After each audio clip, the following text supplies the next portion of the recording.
Welcome, everyone. Today we're going deep, like really deep, into some fascinating ideas about the Quran. Yeah, this should be good. Yeah, we're talking about miracles, but not the kind you might immediately think of, like parting seas or anything. Right, more like hidden within the text itself. Exactly. We're looking at this video from Religious Story TV that explores, well, these potential miracles. Yeah. Like, there are all these numerical and structural patterns some people believe point to, Divine authorship. yeah, divine authorship. But before we go any further, Got to make sure we're clear on something. absolutely, we're not here to tell anyone what to believe. Just exploring the ideas, seeing what's out there. Exactly. Putting it all out on the table, getting some context. Yeah. So, you ready to dive in? Let's do it.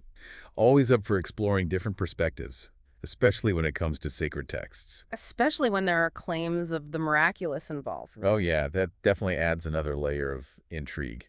And this video jumps right into it, too. It talks about the Quran's inimitability. Which basically means... It's this idea that the Quran's eloquence, what they call balaga, is just so perfect, so powerful, that it couldn't possibly have been written by, well, just a regular human. like it transcends human capability. Exactly.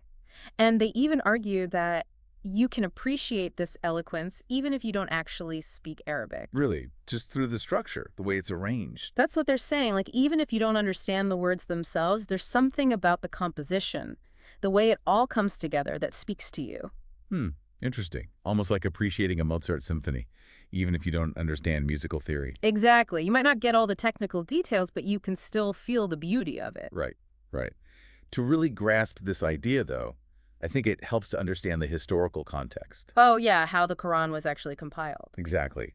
The video breaks it down into stages, starting with, how it was preserved during Prophet Muhammad's lifetime. Through both memorization and writing, right? Okay. Yeah, people memorize it, wrote down portions on whatever they could find, like pieces of parchment, bones, even date palm leaves. Wow, really? Whatever they could get their hands on. Exactly. And then later, under Caliph Abu Bakr, all those fragments and memories were brought together. Into one book, the Mushaf. Right. But even then, there were still some variations in how the Quran was, written and recited. It wasn't completely standardized yet. Not until Caliph Uthman.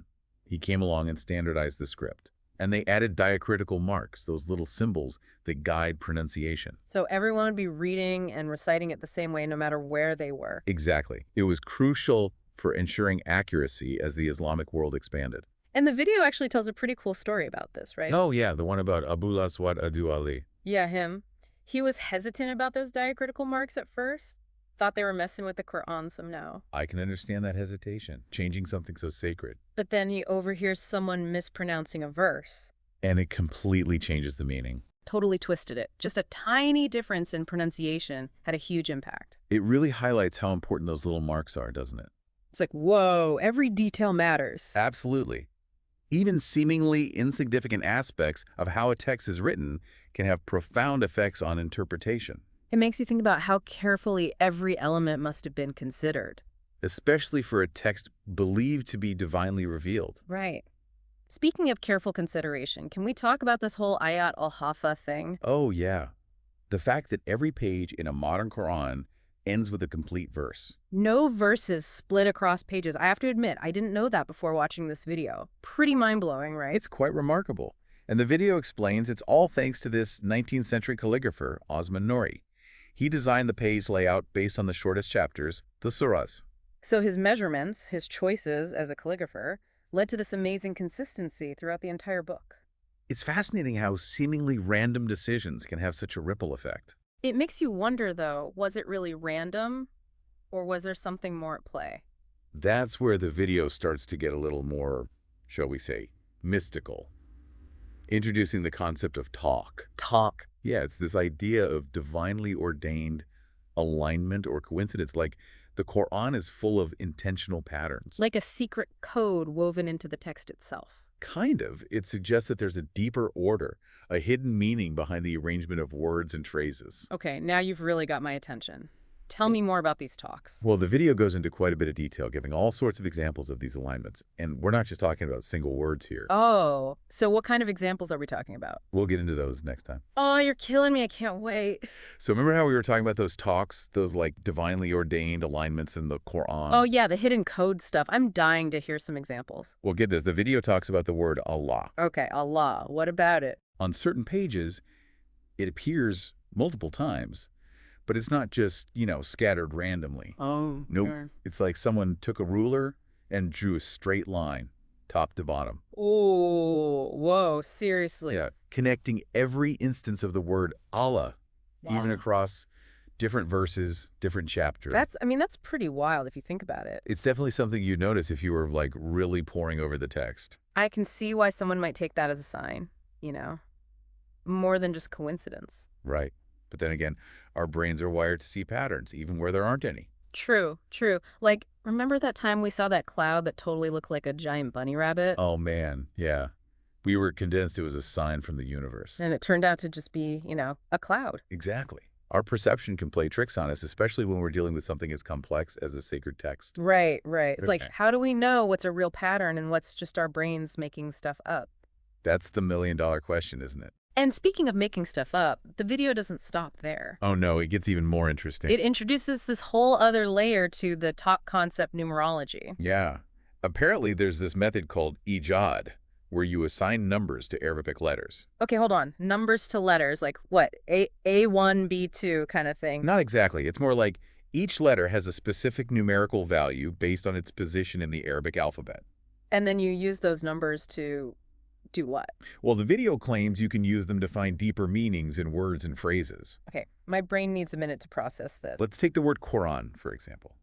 Each letter in its Arabic spelling has a corresponding numerical value. And if you add all those values together, You get 1,351. 1,351. Okay, and what am I supposed to do with that number? Now, here's where it gets really trippy. Yeah. The video claims that 1,351 corresponds to the year 1932 in the Gregorian calendar. 1932. Wait a minute, wasn't that the year? The same year that Bediüzzaman Nursi, the scholar who popularized the talk miracle, discovered these patterns. No way. So it's like the year of discovery was somehow encoded in the Quran itself. That's what the video suggests, yeah. It's presented as further proof of the Quran's divine origin. Okay, now that is just wild. But, part of me is thinking, Thinking why? couldn't this just be one giant coincidence? Like, what are the odds? But still, It definitely makes you think, doesn't it? it does. And it makes me wonder about this whole talk thing. Like, Yeah. are we really seeing divine patterns? Or are we just really good at finding patterns, even when they might not be there? It's a valid question. Yeah. As humans, we're constantly looking for meaning, for connections. Sometimes we see things that aren't really there. Exactly. So it's always good to take a step back and ask ourselves, are we letting our desire for meaning cloud our judgment? Right, right. It's like you can find patterns in anything if you look hard enough. And that's why it's so important to approach these things with both curiosity and a critical eye. Be open to the mystery, but don't abandon logic. I like that. Be open, but don't be gullible. Exactly. And I think that's one of the key takeaways from this whole deep dive.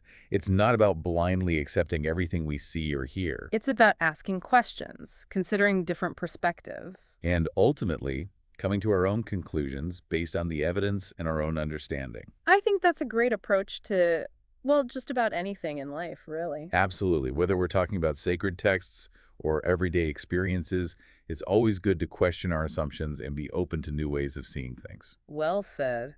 This deep dive has definitely given us a lot to chew on. It has. We've covered Balaga, the historical context of the Quran's compilation, Ayat al-Hafa, and now this whole talk thing with its visual alignments and numerology. It's like peeling back layers of an onion, each layer revealing something new and fascinating. And there's still more layers to explore. Oh, like what? Don't leave me hanging. Well, remember how the video mentioned connections to figures like Moses and Jesus? Oh, yeah, right. I was wondering how those stories fit in. It gets into this idea that every prophet came with, like, miracles tailored to their time. Okay, so like Moses parting the Red Sea. That was huge EE back then. Totally. In a world where, what, water was everything? Exactly. And then Jesus, with the healing, making the blind see. Yeah, when medicine was so different. Big impact. So the video asks, what about Muhammad's time? What were people into back then? Poetry, eloquence, mastering language was a big deal in Arabia. Which makes it even more interesting that, well, Muhammad was illiterate, couldn't read or write himself. yet he brings forth this text, the Quran. Renowned for its beauty, its complexity. Yeah, like how does that happen? The video argues that the Quran itself, just existing, Is the miracle. that's their point. For that time, in that It's content, beyond human explanation. at least that's what they're saying. So it's not just about specific patterns then. Right, it's the whole thing. The language, the impact it had, It's like the entire Quran is a talk. a giant divinely ordained phenomenon. Whoa. Makes you think, what even is a miracle then? Are we looking for undeniable proof? Or is it more about feeling it? Something that resonates beyond logic. Yeah, that's deep. But I guess the point You is gotta be aware of what WE bring to it. our own biases. Are we trying to confirm what we already think? Or are we open to being surprised? That's the fun part, though, isn't it? Exploring, questioning. Absolutely. That's what this whole deep dive is about. Not just learning stuff, but how we learn. With curiosity, but also a critical eye. Well said. This has been an amazing journey. Alaga, ayat, alhafa, those crazy talks. It's like my brain is full. But in a good way, right? Definitely. And for everyone listening, Keep that curiosity going. yeah, maybe check out the Quran yourself. See what you notice. Who knows what mysteries you might uncover. Thanks for joining us on this deep dive, everyone.